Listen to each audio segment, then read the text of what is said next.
All right. That was just one little quiet bell, but I think that we'll use that to open with. Uh, Welcome to Bloomington Rotary Club's weekly celebration of service for August 11th, 2020. I'm your president, Ashley Sullivan. Thank you so much for being here. Allow me to show the flag graphic, please. We will have 10 seconds of respectful silence.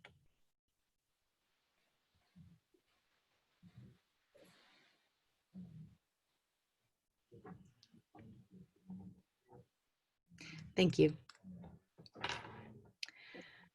I'd like to introduce Glenda Murray, who will be offering our reflection this morning. Hi, everybody.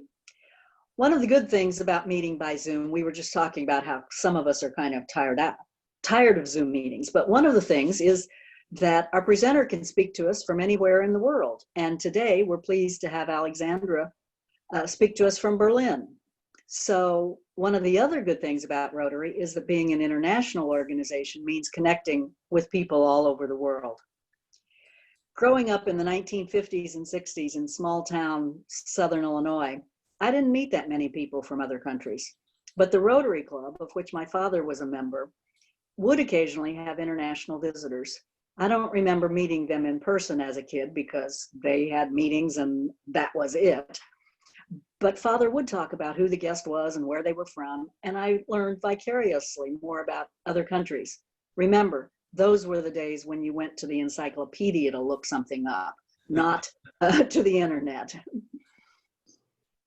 We're somewhat used now to having people from all over from other countries coming to Bloomington or coming to businesses in Bloomington, or to IU or to businesses in Bloomington. Some of our members over the years were people who worked with international students and programs at IU, such as Leo Dowling, Walter Burnham, and Kenneth Rogers.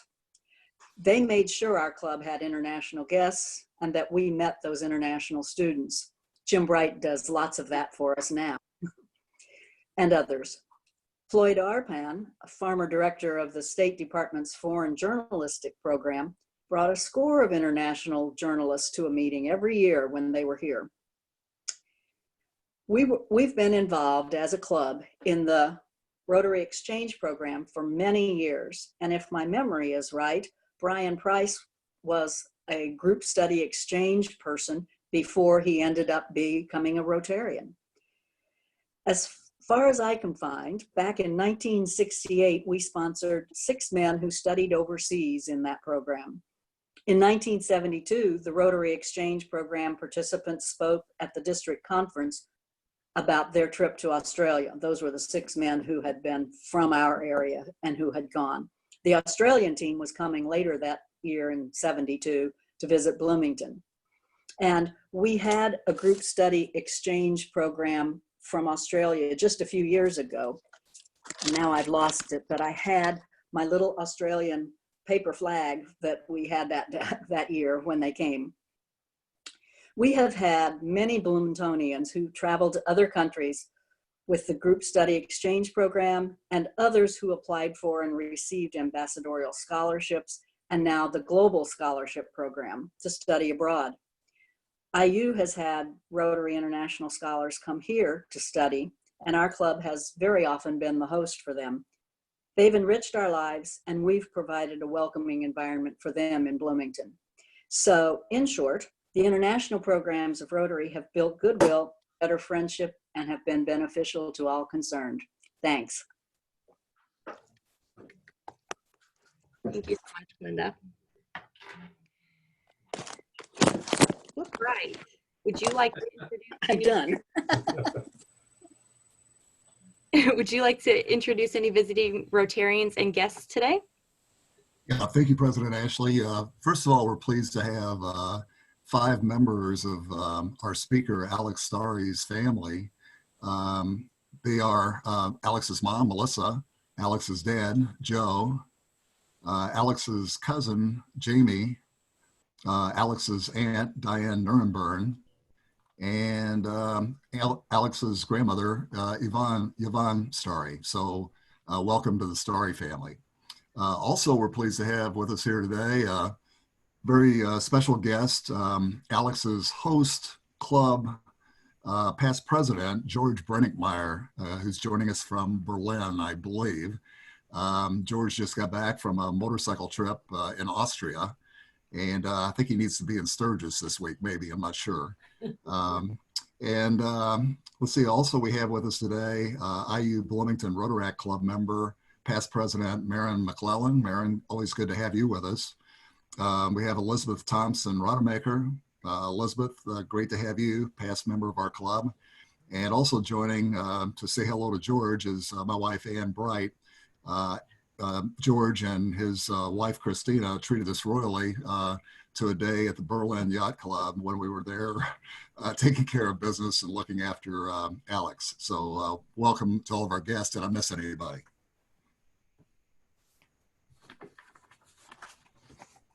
I don't think so. Welcome to all. If we missed you, please speak up. Okay, some housekeeping. Thanks to our producers, Alon Barker and Michael Shermis. And our roundabout reporter for this week is Jim Bright. Birthdays, Ken Sparks, August 11th. And membership anniversaries, Judy DeMuth, 19 years with 9 of those years in our club. And Jean Emery, 18 years. Congratulations. Now we will have a special presentation by Mike Baker. Good afternoon, everyone.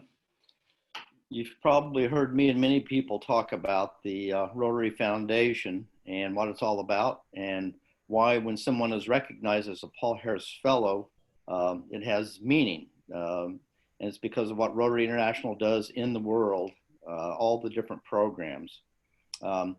Today, I'd like to say that to me, the Rotary Foundation is all about the math. And you'll know why I say that, won't you, Bill? But it is the math. The math of dollars coming in from Rotarians all over the world helps build the kitty for not only the good things done internationally, but also the money that comes back to our club through different grants and stuff like that. So it's very vital. Today, I'm happy to present our fellow Rotarian, Bill Murphy, with his Paul Harris II recognition. And as a former math teacher, I know Bill knows what +2 means. For Rotary International, it does mean continuing so many good humanitarian programs and helping those in need. Bill's always stepped forward to help our club, and his continued generosity speaks volumes of his service above self attitude. Today, it gives me great pleasure to present Bill, at least virtually, with his Paul Harris Fellow +2 pen. And I hope that the club will join me in congratulating and thanking Bill for his commitment to Rotary and Rotary International. Please join me in recognizing Bill Murphy.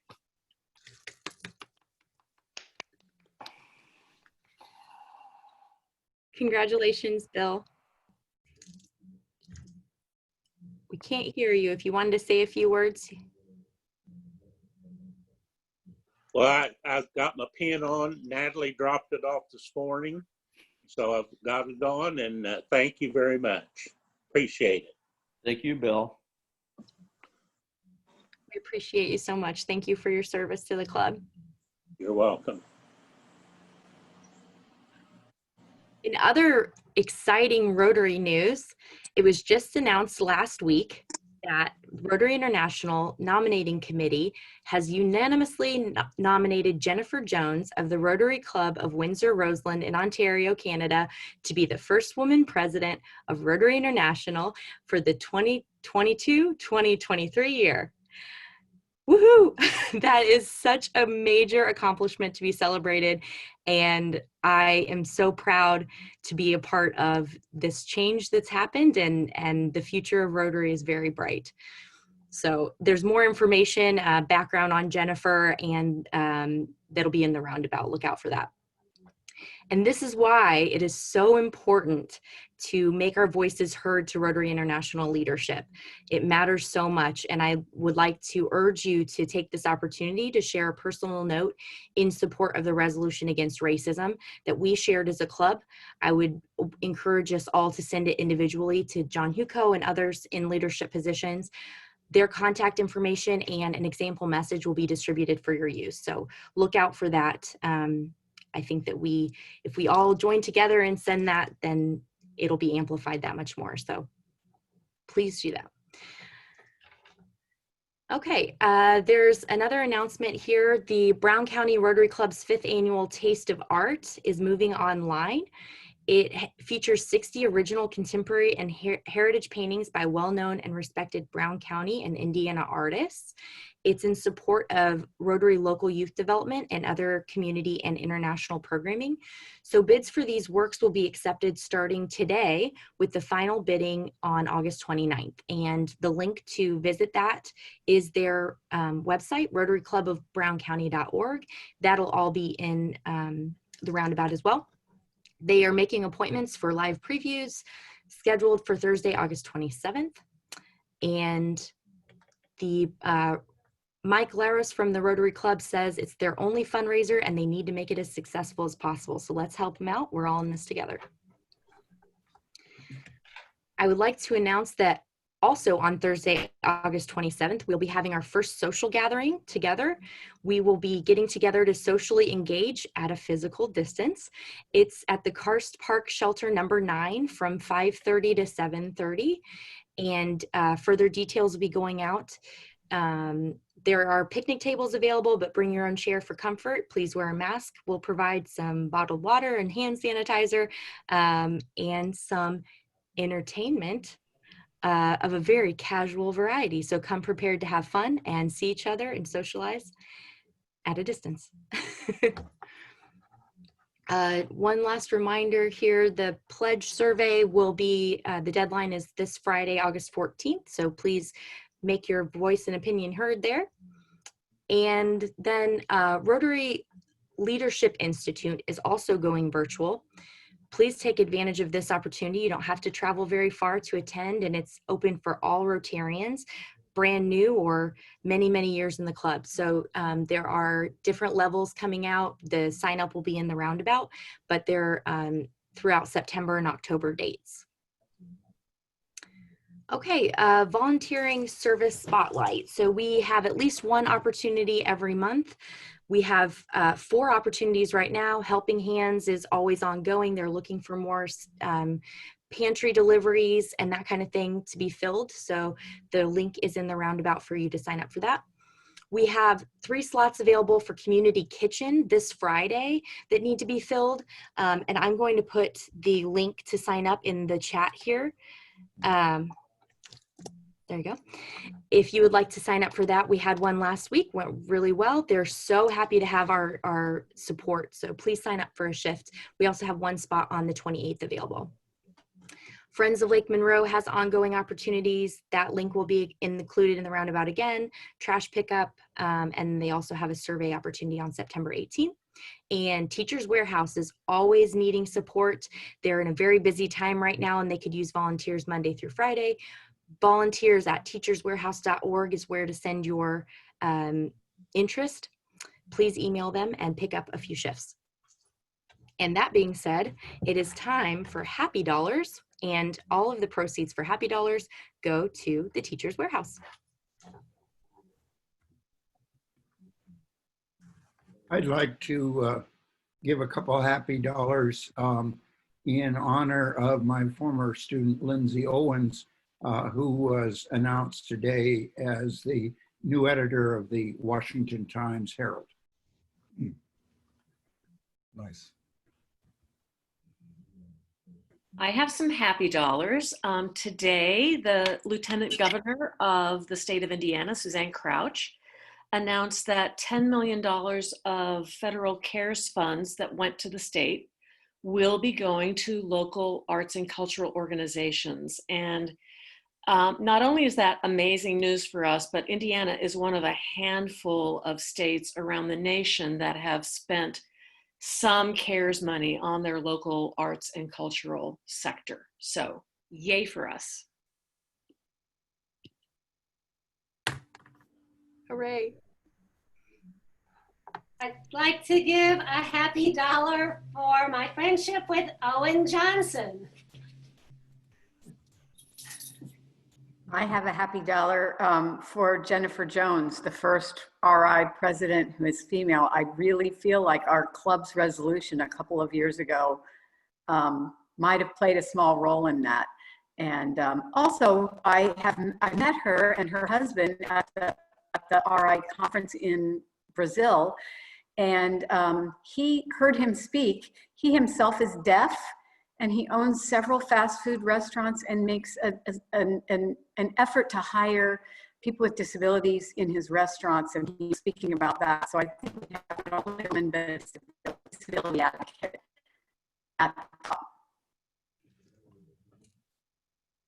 I have a happy dollar to match Sarah's happy dollar for the same reason.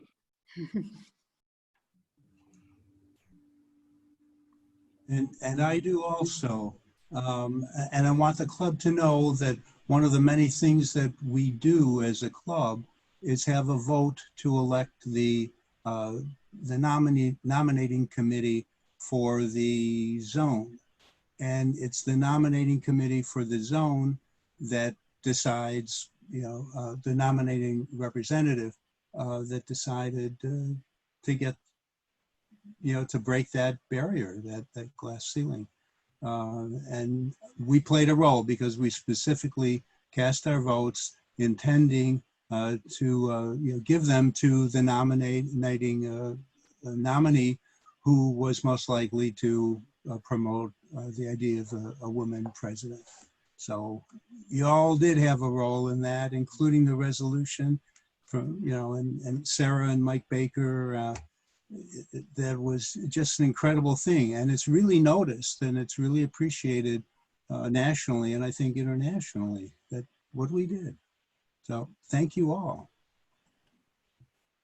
And I would also like to donate $5 happy dollars to the cause. I'm going to be fortunate enough to be in my district governor year when Jennifer also takes place. So I'm really excited to be a part of the history as we move forward. I contribute $5 for the historical occasion of electing a woman to be president of the International Rotary Club. It is a moment of cheer and joy. I think I would also like to contribute. I think I'll round up to a $10 contribution in honor of Rotary's finally getting sufficient wisdom from whatever sources to nominate a woman for Rotary International President. This is Glenda, and I also will donate $10 to the cause. One of the things I didn't say during the reflection was in all those years as I was growing up, of course, Rotary was a men's organization only. So of course I didn't get to go hear whoever my father's Rotary Club had as a guest. Yeah. So progress. And I this is Charlotte. I as you have said before, I wasn't allowed to speak at Rotary clubs when I ran for Congress because I was a woman, and that was a distinctive disadvantage. So I was very happy to be one of the first people in Rotary, and I want to add another $20 just to in favor of my maxim, which if nothing happens until somebody does something, and you all did something, and that we've got to remember that. You think it can't be done, well, if nothing happens until somebody does it. Hear, hear.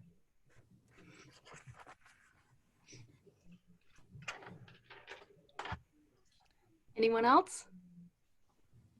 A lot to be happy about today.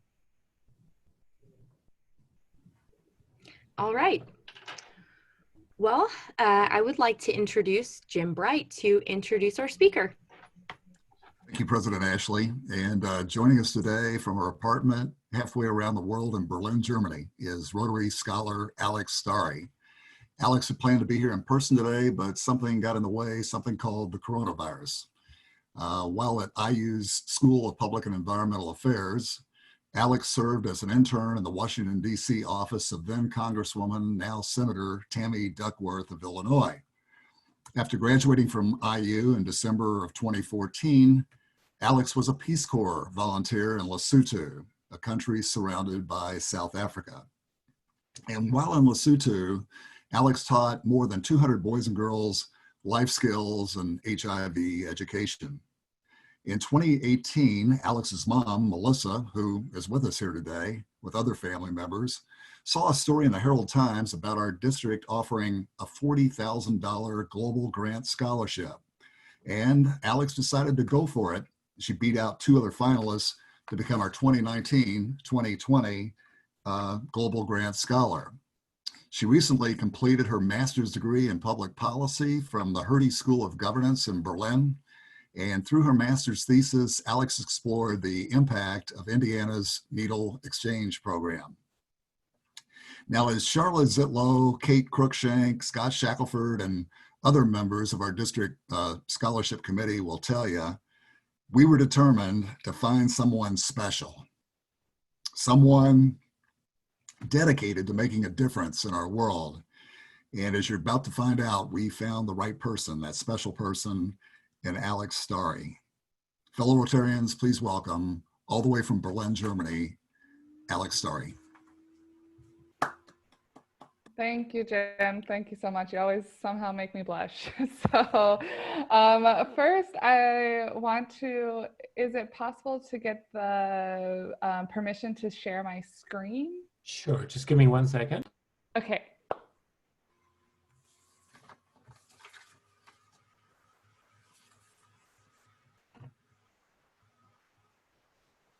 Okay, you should have it by now. Okay, perfect. Here we go. Okay, now I wanted to say thank you guys for having me virtually. I really was looking forward to come home this summer and to get to do all of these Rotary talks in person. But now I guess part of that is when in January, I was only planning on talking to about 7 or 8 clubs. And now by the end of September, I'll talk to almost 15. So it's actually a kind of blessing in disguise. I get to meet more people. So I want to thank you guys for having me. And today I was going to talk about my time before Germany, during Germany, and my Rotary experience for the past year. So, and then afterwards, open it up for questions. So before Germany, like Jim said, I went to IU, born and raised in Bloomington. So going to IU is like a very natural decision, and got my degree in public financial management.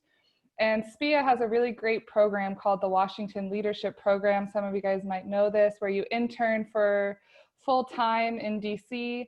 And I interned for Congresswoman Tammy Duckworth, who's now the senator in Illinois. And she's a war veteran, and she's very committed to the cause of Veterans Affairs and also foreign policy. So interning for her really gave me, being able to talk with her really opened my eyes to the foreign policy realm and then the international development realm as well.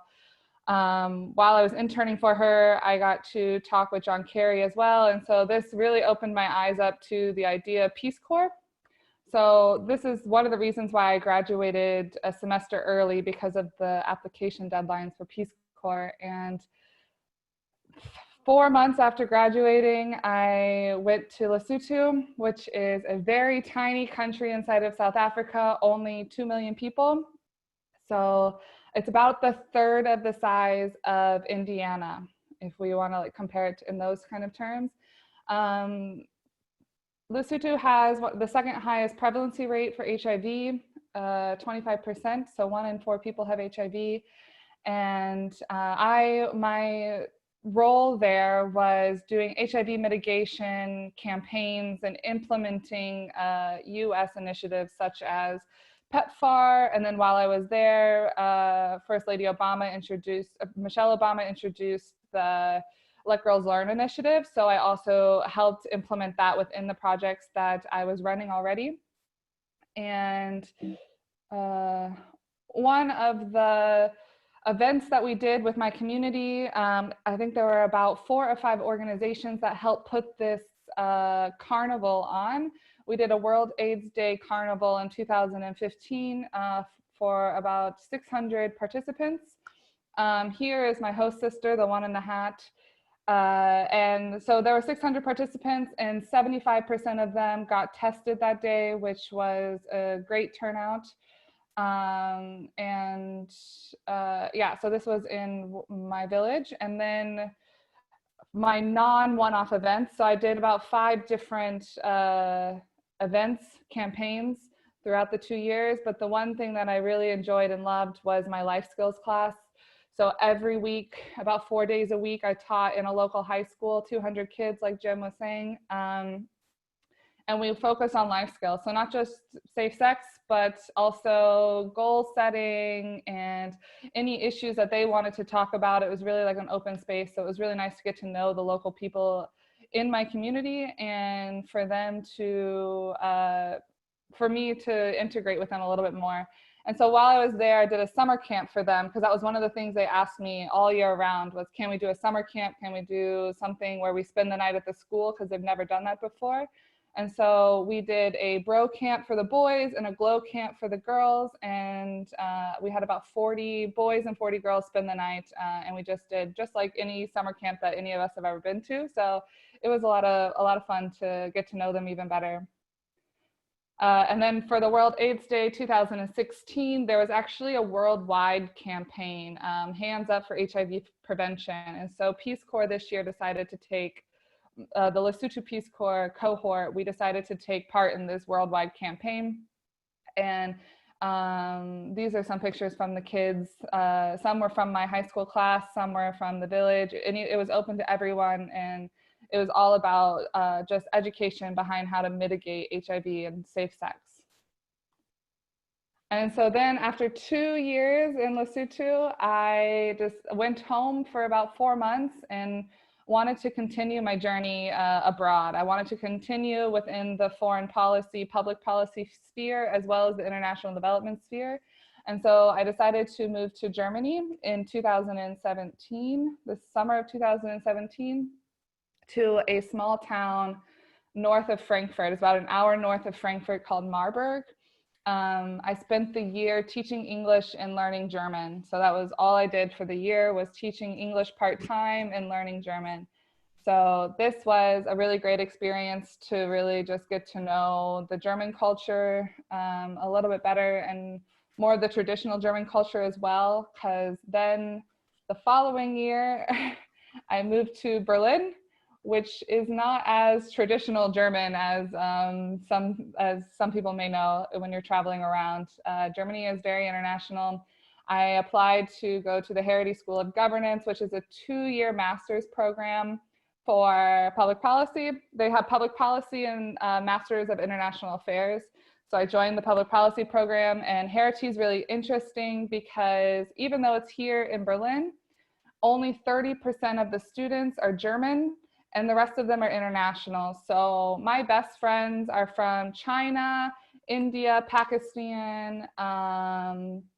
Yeah, those are my best friends. And then there's also some that they come from all over Latin America, all over Europe, because Berlin is a very attractive place for a lot of Europeans as well.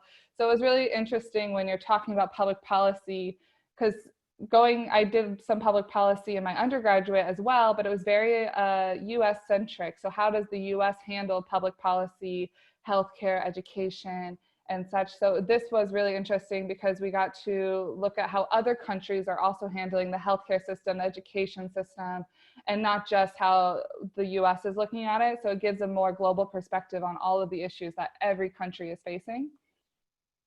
And then during my first year, I was the chair of the European Public Policy Conference.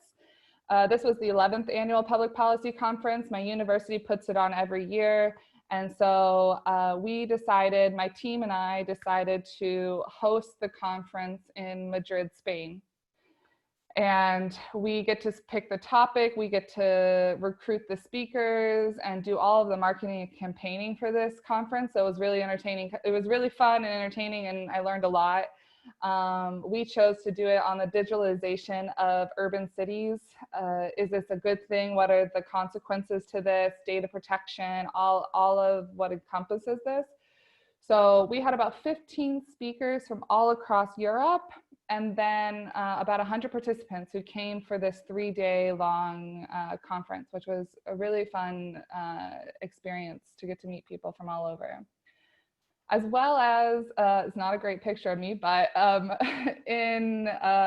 would say this was in October of last year, when Mayor Pete Buttigieg was on his campaign trail for the nomination, for the Democratic nomination. He did a talk with all of the Democrats Abroad, which is an organization abroad that allows Americans who are abroad to vote. And they also do a lot of campaigning for the candidates. So here was like pretty much like a city hall, a virtual city hall that we got to sit and talk with him, listen to his ideas. And that was like the best for me, because in my cohort at my university, I am the only person from Indiana, and I'm one of 2 people from the Midwest. So it's always a different perspective when you're coming from the Midwest, and it was great to have another Hoosier alongside there. So also my school, so also the World Health Summit every year is in Berlin. They have regional meetings throughout the world, but every year the World Health Summit is in Berlin, and my university heritage sent about 10 of us to the conference, and it was great. So polio was brought up, and the fight for that last part of it that you guys are all very aware of as being part of Rotary, and the malaria, vaccines, malnutrition, everything was just, and how healthcare is financed at a national level, international level. So this was a great opportunity to get to learn this more on a global scale. Health is a huge part of my interest and my background, like especially health policy. So this was a great experience. Also, while I was here, 2019 marked the 30th anniversary of the fall of the wall. So around October, a couple of months before, a couple of months afterwards, it was very much throughout the city, there were a lot of events and cultural events that were happening around this anniversary. So it was great to be here for that. And one of the things that there was this around the October 3rd date, we had this art installation that was at the Brandenburger Tor all the way down. I wish it was so massive, it was hard to get a great picture of it, but then you could walk underneath it and write on the streamers. And this was great. You could spend hours just like walking around reading all the different streamers and everything. And it was just a very immense feeling walking around it. The middle picture here, the streamer says, "I wish there was more peace on the whole world, throughout the whole world." So this was really impactful to walk through. As well as Berlin has had quite a few, I don't know how many are following the Friday for Futures campaign around climate change with Greta Thunberg. Germany and especially Berlin have been doing it every Friday. They started this last year. She came to Berlin, and then the kids would take off every Friday and march around the streets of Berlin. So it was always great to see. There was lots of people out. I worked with some parents who would also leave to go pick their kids up from school on Fridays and take them to this protest. So it was great to just see like youth activism at its finest, really. As well as, since I'm presenting in Bloomington, I had to say this, but IU has a European gateway here in Berlin. So it's, they also have one in Mexico City and one in India, but here, they do a really great job of keeping the alumni really close together, and we do a bunch of events together. And so Alba, which is the Berlin basketball team here, was playing against someone who used to be an IU player, Jordy Halls. So he plays in the he plays in the Berlin or the German league now. And so we all got, Jordy Halls was there when I was at IU. So I was really excited to get to see him play again. And so we all got ready to go to the game. And then we found out he was injured and wasn't going to play. But it was still a really fun day to get to see him, to get to be there with a bunch of IU alums. And yeah, so then I wanted to talk about my Rotary experience. Jim has already mentioned it a little bit, how I got to partake in the international convention last year in Hamburg. And I met a few of you there. I see some familiar faces here on the Zoom that I've met while I was there. Here I was at the district dinner with Jessica, Melissa, and Santana here. And so it was really great to get to meet people from Indiana. I was given the Rotary, I was selected as the recipient of the scholarship in January and was able to attend this in June. So it was really great to just see people from my own district and get them to get to know me and me to get to know them and to get to know Rotary International. I spent the whole time going into, if no one's ever been to an international convention, I definitely think everyone should. It's great to see all the projects that are happening internationally and everyone you get to talk to. And George, who's on the call, gave us a tour of Wannsee and Potsdam, and it was actually really wonderful. He took us out on his boat and gave us a tour and was able to point out all of the historical significant sites around the lake, and also in Potsdam as well. So this was wonderful to get to spend the day. I'm a huge history buff, so being able to do that was a wonderful experience. Here we're in Potsdam and so Jim and Ann were able to come to Berlin for a couple of days and get to see where I'd be studying, where I was living. So yeah. And then as well as being connected to Rotary here in Berlin, I joined a Rotaract club, Rotaract Berlin International, that meets every Wednesday. And here, I'm terrible at taking pictures, but here we were, they don't have a specific location that they meet. So every Wednesday in the month is a different activity. So this, they were doing for 6 months, we were doing for 6 months, where once a month we would go to a different culinary restaurant. So here we're at an Ethiopian restaurant, and one of the members would give a presentation on Ethiopia, the food we were going to eat, and give us more of a context. So that was really fun, and it was a great way to get to know everyone as well. Also, this club does, one of the social projects that they do is that we once a month go to the Book Refugee Housing Center, which is about an hour, 45 minutes outside of Berlin. And we do arts and crafts with the kids, as well as do German language skills with them. So they're helping me learn German because they're wonderful at German and they're getting to know it. And it was great to just be around them all day long. Yeah, so we were doing this once a month before Corona hit, of course. Another activity that I took a part in was in January. The Rotaract International Club is partnered with a different Rotary club here than my host club. And they invited us to a curling tournament, which was like a fundraiser. So I went, we made a team of 4 and did a curling tournament.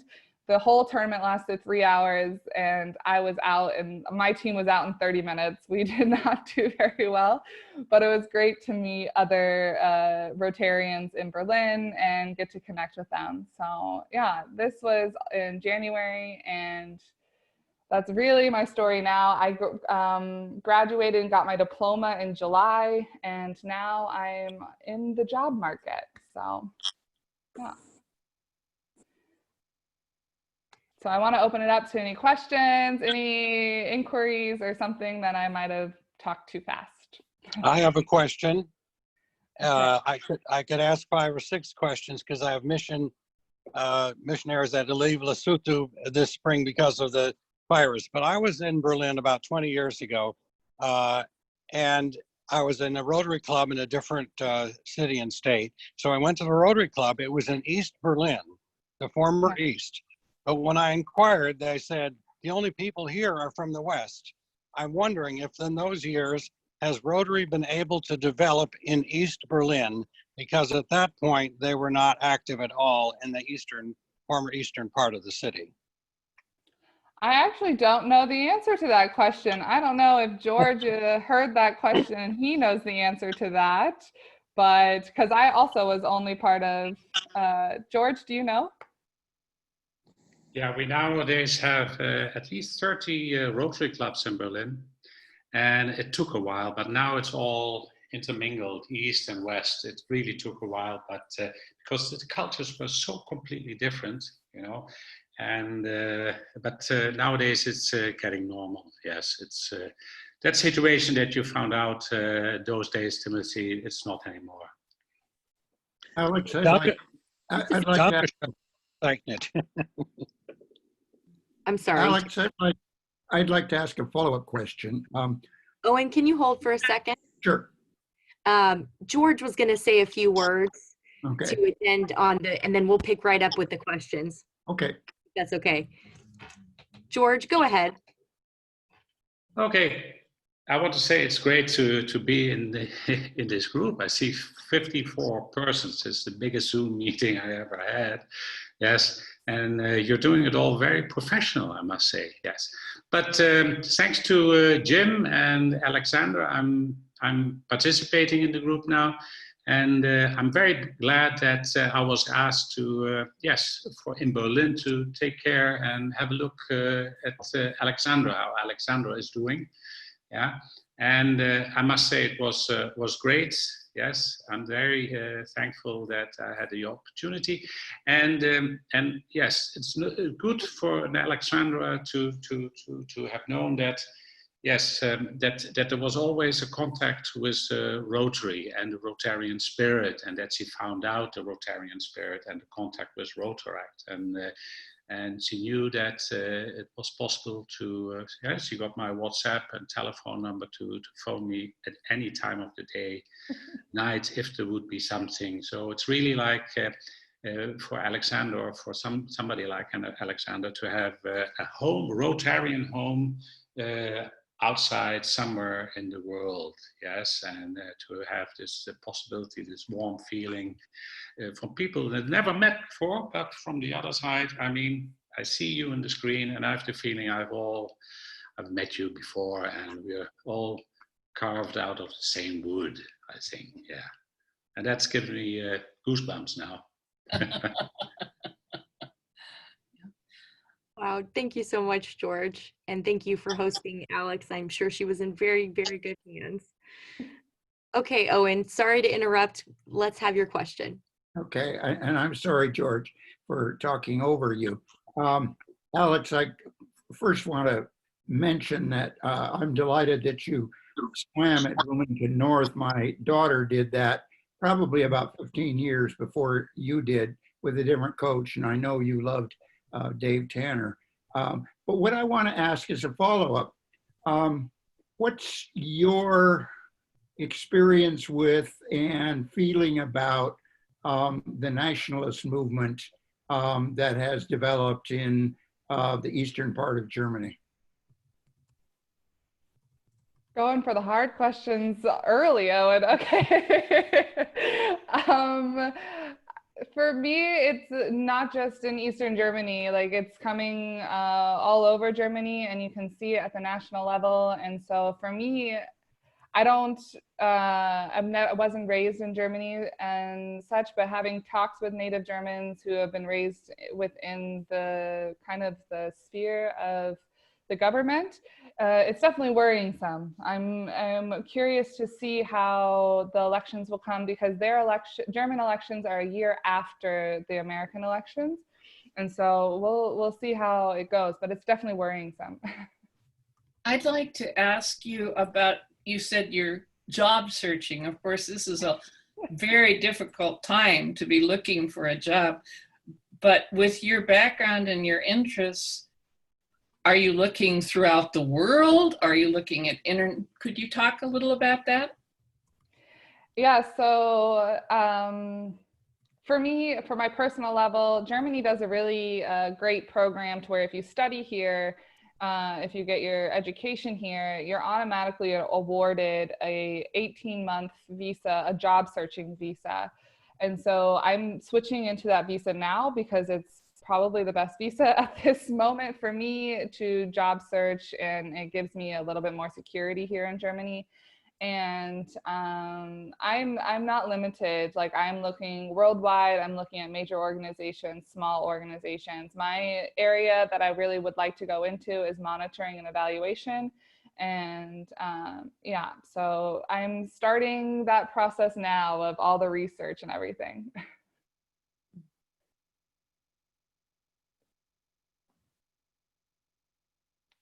I have a question, Alex.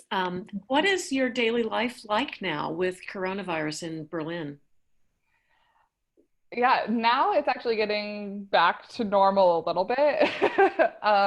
We went on a full lockdown in March where everything was shut down, restaurants, bars.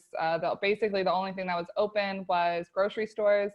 And so we spent about 3 months in that full lockdown. I didn't take public transportation once. So I only left my house to go to the grocery store and to maybe do a walk around just to stretch my legs.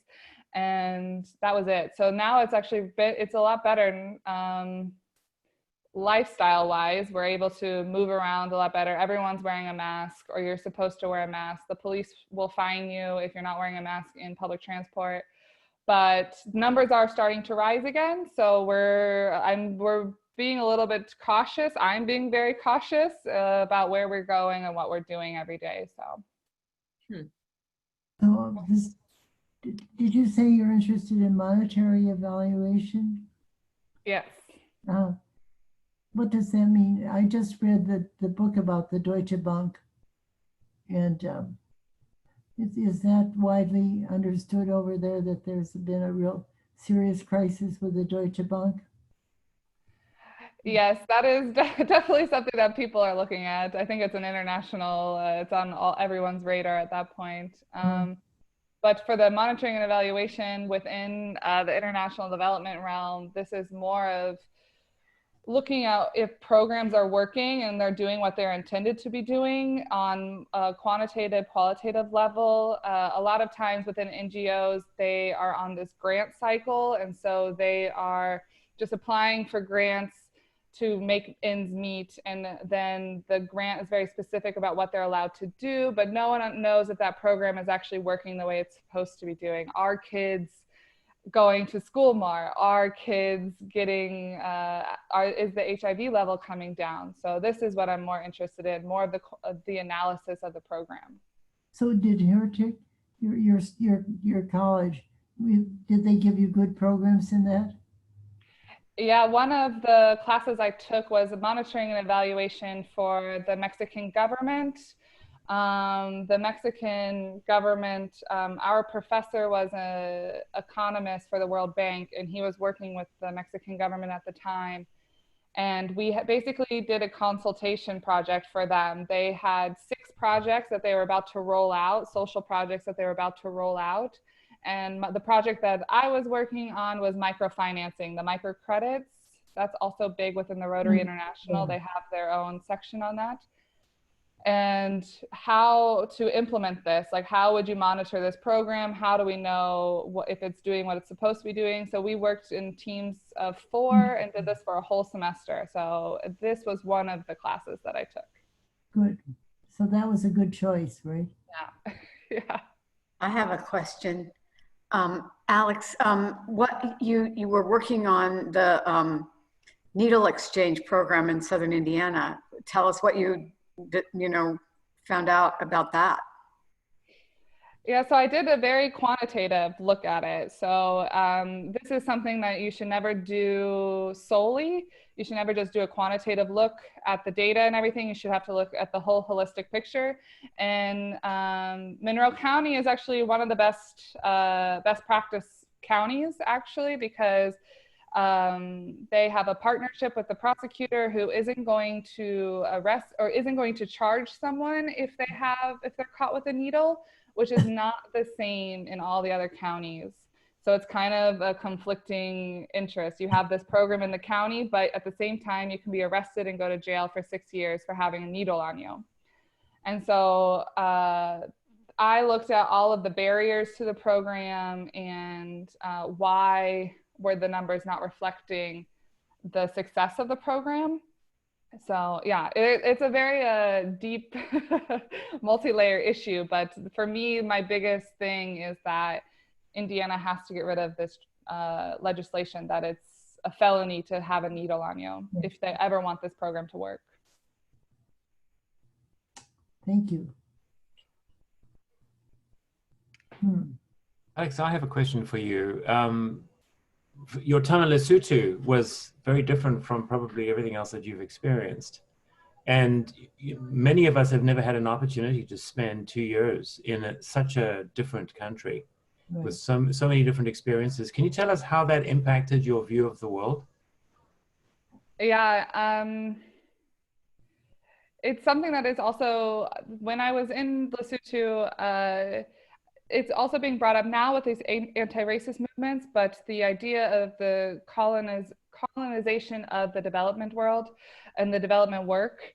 And so I realized this within a lot of the projects that not only does the US implement, but with all different NGOs that are working within countries, is this neo-colonialism aspect to it. And now that I've left Lesotho, I really want to like dismantle these parts of international development. It's something that's very ingrained in international development, but putting resources into local organizations, allowing them to do what they can do, and having that local connection is so imperative to the project. That's what I realized when I was there, is that if you are able to like connect on a personal level with a community, you're able to do a lot more with them. And I learned Sesotho better than I know German now, just because I had to, and I really still have some of the best friends that are living there. So thank you. Amazing. So may I clarify that what you're saying is that people should make, and our programs that are brought in by international NGOs might not apply as well as those that are developed locally. Is that correct? Might not, yeah, exactly. Like you just have to do your due diligence on the program and on the organization. Some organizations are very decentralized and already working at a very local level. So it's all about doing that kind of that due diligence on it. But as decentralized as possible is a very good approach to international development. And that makes sense. Yeah, of course. To some people. Yeah. Wonderful. It sounds as if you were a good choice. Thank you guys so much for choosing me. You did a good great job. year. Yeah. Very wonderful. Thank you so much, Alex, for that presentation. In honor of your presentation today, we'll be giving a donation to Teachers Warehouse. Can you stay for a few minutes after we close in case there are more questions? Yes, of course. Thank you so much. All right, I would like to introduce Sally Gaskell to tell us about next week's program.